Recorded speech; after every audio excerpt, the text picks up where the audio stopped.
A female classmate is standing near the school with a crush on Makoto Kuna, our protagonist's name. She asks him to go out with her, but unfortunately, due to the circumstances, the protagonist must refuse, even though he likes her. Hearing the refusal, she runs away in tears. A girl, probably his teacher, is hiding behind a tree. She resents the fact that he doesn't need to call her every time when he is going to confess his love, and he did so in order not to be in an awkward situation if everything turns out to be a prank. She resents him for mistrusting others, and maybe he'll never make friends that way. Makoto looks down and sadly says that he doesn't need friends and thanks her for her help, and then Makoto leaves. The teacher cringes and asks him to listen. Then we find out why he did this to his classmate. Back to his memories. Makoto says that if he's careful about false confessions, he won't be in trouble. He would have been jumping for joy in the past, but there's nothing more painful than dashed hopes, and he promises not to make the same mistakes again. In elementary school, he was still the jokester, and there was a girl who liked him. She always laughed at his jokes.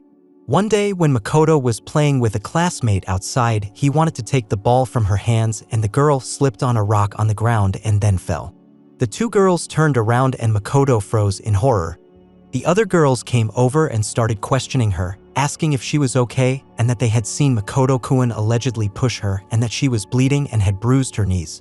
Meanwhile, Makoto remembered that he should have band-aids in his backpack, so he ran to the school. And other people were yelling at him to apologize to her. And the girl's name turned out to be Shizuka Tian. Makoto looks around and doesn't see her. Her classmates don't want to say where she went. Clenching the band-aids in his fist, he got angry. Makoto tried to prove to everyone that he didn't do it, but no one believed him. Soon rumors spread about him and made him a villain. Makoto had hoped that his family would support him and believe his words that he wasn't to blame for what happened to Shizuka Tian. But even at home, his parents wouldn't listen to him, much less believe him. His half-sister added fuel to the fire by saying that Makoto had called Shizuka Tian names and hit her, which wasn't true. His father married for the second time, and both parents dance around his half-sister. In middle school, Makoto came to the library every day to read and often saw his classmate Saito-san. One day, he notices a cell phone on the table and remembers that it belongs to Saito-san. He walks up to her and asks her if it's your phone, right? She looks at him in surprise and thanks him for it. She asks him what kind of books he likes, and they have a nice conversation until he lets his guard down, thinking he's finally made a friend, but in the end, she makes a criminal out of him for harassing her. There was also a girl named Kisaragi-san who confessed to him that she likes him and asks him to date him, and Makoto is surprised that the rumors about him didn't affect her opinion. Kisaragi-san says she believes in his innocence, and for starters, he can be her friend if he wants to. Makoto stands on a busy street and people laugh at him as he is betrayed again, believing that Kisaragi is in love with him, but she played a trick on him and asks for his forgiveness without shame or conscience. He is walking towards school when suddenly a female classmate comes up to him, greeting him as Shinji Kuna, his past name. He remembers that her name is Nanako-san, but he can't remember her last name and that she came to talk to him during recess. But her classmates tell Nanako to be careful because he might be fooling her, but she tells them otherwise, that she is sure that Shin's-kun is not like that, and she believes him. While texting Nanako, she asks him to go to a karaoke bar for the weekend and bring a couple of her friends, and Makoto thinks to himself that nothing bad should happen if she invites her friends. When he arrives at the karaoke bar, he's greeted by Nanako's friends and they laugh at the fact that he thought Nanako was coming. Well, one of the guys says if you want to party so badly they can keep you company only if Makoto pays for them. Makoto was sad to think he'd been played again. Suddenly, a girl comes to meet him and it turns out to be Miyazaki Shizuka. She asks him to go home with her. He starts to think about the fact that Miyazaki never talked to him in middle school and why is she talking to him now? And all the girls who betrayed him went to middle school.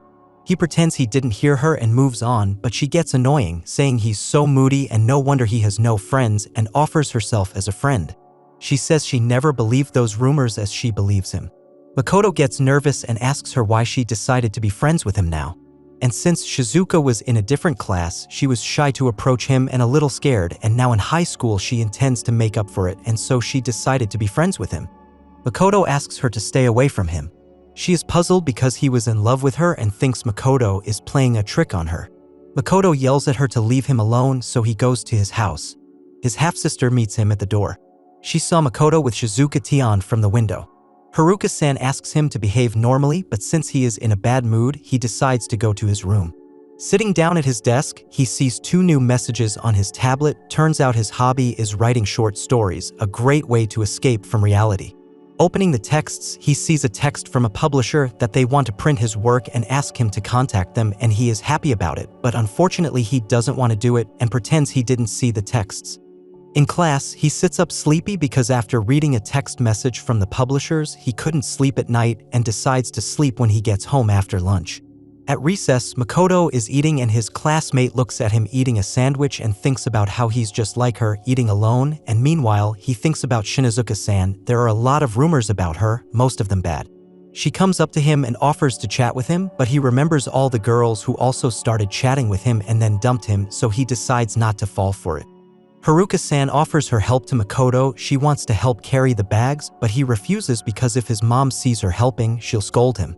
He thinks about why he talked to Shinizuka-san. Along Makoto and Haruko's path comes Shinizuka-san with groceries. Haruko-san remembers that she's the bully they were talking about. Shinizuka looked at them without saying hello and walked on. Then Haruko turns to Makoto and asks him why he has been so cold to her since she was a kid. He didn't play with her when she was a kid, but only spent time with Shizuka-tion, so Haruko bullied Makoto.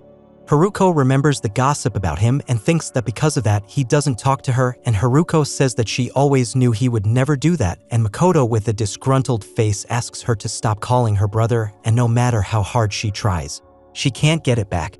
Makoto then walks into the house. He sits down at his tablet and sees that there is one text message. He opens it and sees that Pomeko has written a letter of support. He's been getting a lot of messages from Pomeko-san lately, which is a bomb to him because it's not often that he gets this kind of feedback from readers. Thanking her for her support, he lies down on his bed. The next morning, Makoto goes to school as usual and notices Shizuka waiting for him at the gate. He ignores her and walks past her, but she catches his attention and demands a serious conversation. The girl standing next to her, Momo, introduces herself as Shizuka's friend and claims that Shizuka is talking seriously. Shizuka begs Makoto to give her another chance and invites him to a movie to cheer her up. Momo admires Shizuka's efforts but is much harsher on Makoto, who she thinks is just being difficult. From the way she treats him, she believes all the bad rumors about him. Makoto, tired of being treated this way and realizing that politeness won't accomplish anything, prepares to be even more rude than before. But before he can do so, Shinizuka growls at them to get out of the way. Momo, startled, reminds Shinizuka that they were once friends. Shinizuka is stunned that she had the nerve to say that. Momo asks her to stop her stupid actions so the 3 of them can go back to the way things used to be, repeating the same phrase that Makoto absolutely hates. "I believed in you." Shinizuka snaps, but Makoto holds her back and tells her to shut up. Makoto asks Shizuka and Momo if they've ever had to endure unwarranted slander, rumors, or betrayal from those they trusted. He wants only one thing, to be left alone, and asks them to do just that. It is too late to undo what has been done. Shizuka runs away in tears and Shinizuka just looks away. During class, Makoto watches Shinizuka practically glowing as she reads a short story on her phone. Suddenly, she starts typing on her phone like crazy, which makes Makoto check to see if Pomeko texted him again. A few minutes later, he receives a message from Pomeko in which she praises his new chapter. He's glad she liked it, but takes his time replying to her until he writes the new chapter. Shinizuka suddenly looks at him cheerfully. She starts typing on her phone again, and Makoto gets another text notification. Shinizuka, embarrassed, recoils and drops her phone on the floor. When Makoto sees the Pomeranian sticker on the back of her phone, everything becomes clear. Makoto revisits what he's seen, but it seems unlikely to him that Shinizuka could be Pomeko. When she mentions his online alias Nyanta, his heart begins to race and he begins to sweat profusely. However, it seems too unlikely to him that it could be her. It's all one big coincidence and he decides to delete her message as soon as class is over. A whole day passes and Makoto still hasn't deleted the message. Just holding his phone in his hands is sickening, but at least his last class is about to start, which means he'll be home quickly. Makoto looks at Shinizuka, who is keeping wary and withdrawn as usual. Makoto is interested in her, but decides it's best not to mess with her. Sayori announces that a school trip is coming up and advises them to just team up with their friends. As soon as class is over, Makoto gets up to leave. Shinizuka tries to talk to him, but he leaves before she can say anything. Frustrated, she kicks her foot on the desk and tells him to stop trying to befriend her. Makoto leaves in annoyance and Saito asks him if he is friends with Shinizuka. Upon entering high school, Sito has changed dramatically, but she is definitely the same girl as she was during the incident in the library. Like Shizuka, Sito tries to bring Makoto out of his shell by admitting that the time spent in the library was fun, and she even admits the idea that he was her first love. Sito reminds him that Haruka, Nanako, and Kisaragi also attend the same school, but Makoto has decided to completely erase them from his memory. Sito wants to be friends with him again, ignoring Makoto's words that it's not necessary. Sito claims that she learned from the romance games that if she learns from her mistakes, she can fix any mistakes. She pulls out her old glasses to try to charm Makoto, but Makoto remains adamant. He will no longer allow himself to wallow in the good old days. He comes up empty. After getting the notification, he pulls out his phone and Sito thinks he's going to take a picture of her. Instead, Makoto reads a message from Pomeko saying she can't wait to read his next chapter. Makoto ignores Sito and heads home. As he ponders what has angered Pomeko, or rather Anna, he comes to the conclusion that there is no way for him to betray. Or rather, he's the one who will betray her if he doesn't post another chapter. Makoto doesn't know if he'll ever be able to finish his story, but what he can do is finish the next chapter. When he gets home, his mother invites him to go shopping with Haruka, but Makoto says he's going out with a friend. Makoto insists they go without him, but his mother, tired of his feisty behavior, tells him to forget about the past. This can't help but make him happy. In the past, he and Haruka have gone out together without him, and she even missed his high school graduation. He can't change his troubled past, and he knows his mother hasn't changed at all. People don't change that fast. Makoto leaves anyway, explaining that he needs to meet a friend. Haruka asks him if he can stop meeting his invisible friend and instead go for a walk with her and their mother. Makoto wryly replies that his words can't be trusted. He leaves and, knowing that he and his mother will probably go to the new mall that just opened, heads to the old mall. Luckily, there's no one in the food court and he can safely be alone. By pure coincidence, however, Shinizuka also happens to be in the food court and he watches her various reactions for a few moments or maybe minutes while reading a web novel. Finally, she puts her phone away and starts typing. Makoto checks her phone and discovers that Shinizuka's web novel has also been published. Even though she stopped updating it a year ago, he receives a message from her praising his latest chapter again. Mustering up her courage, Makoto buys 2 orange juices at the store and tries to talk to Shinizuka. At first, she mistakes him for another guy hitting on her, but when she saw that it was Makoto, she was shocked. Sitting together, Shinizuka tries to ask Makoto if they can be friends, but he interrupts her and says that he doesn't want to be friends with her either. An annoyed Shinizuka states that although there are bad rumors about her, they are not as bad as the ones about him. This is news to Makoto. It seems his reputation has gotten even worse. Tired, Shinizuka asks him not to bother her anymore. There are all sorts of bad rumors about Shinizuka. He dates old people, extorts money from classmates, beats up classmates, sneaks around at night, and lulls people to sleep. But those are just rumors. Makoto holds out an olive branch to her, offering her orange juice, but she snatches it out of his hands and tells him to leave her alone. Makoto manages to grab her hand, but as a result, the drink spills on his clothes. Shinizuka apologizes, but immediately points out that he too is guilty of being rude to her. His actions do seem frustratingly inconsistent. She asks him what he really wants, and Makoto gives it some thought. He tells her that he doesn't want to be friends with her for fear of being betrayed, and Shinizuka replies that she doesn't want to be friends with him for the same reason. He asks her why she suddenly stopped writing, and she suddenly gets worried. She asks him how he found out about it, but it doesn't seem like it was that hard to put together. Instead, she chides him for having so many characters die in his stories, but she doesn't mind because the main character is really cute. Makoto laughs and asks if he can read her stories. Like all aspiring authors, Anna advises him not to read her early works.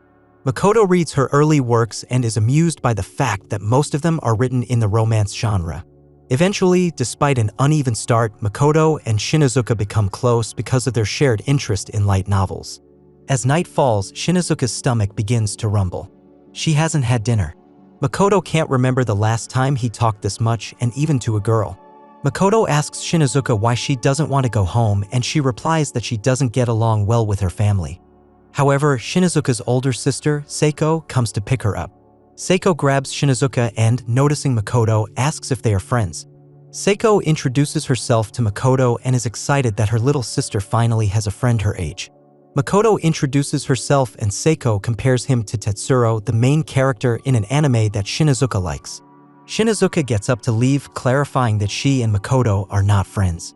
However, when she mistakenly calls him by his online nickname Nyanta, Seiko recognizes him as the author of the popular online novel Mikuru's Grand Ice Sky Adventure. Shinazuka pretends not to know what he's talking about, but it's hard to hide. Seiko turns out to be his editor and asks why he's not responding to her messages. Seiko tells Shinazuka that she should have told him that she knows Makoto, but he again insists that they are not friends. Seiko and Shinazuka go home, but Seiko tells Makoto that they should talk about serialization another time. Seiko thinks it's fate to serialize. However, Makoto finds that the two sisters couldn't be more different. The charming and friendly Seiko is the exact opposite of the rude and aloof Shinazuka. Makoto decides not to think about it yet.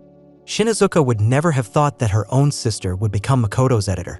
Makoto is silently relieved that it doesn't seem as if Shinazuka is using her sister's position to get her own work published.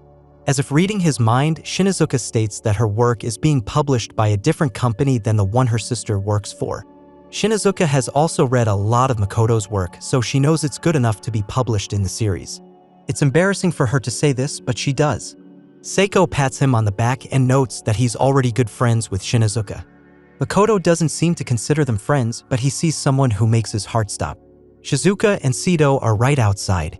Makoto quickly turns 180 degrees and tries to leave, but the two girls run after him. All they want to do is apologize to him, but in the immortal words of One Republic, it's too late to apologize. Makoto doesn't want to hear them apologize.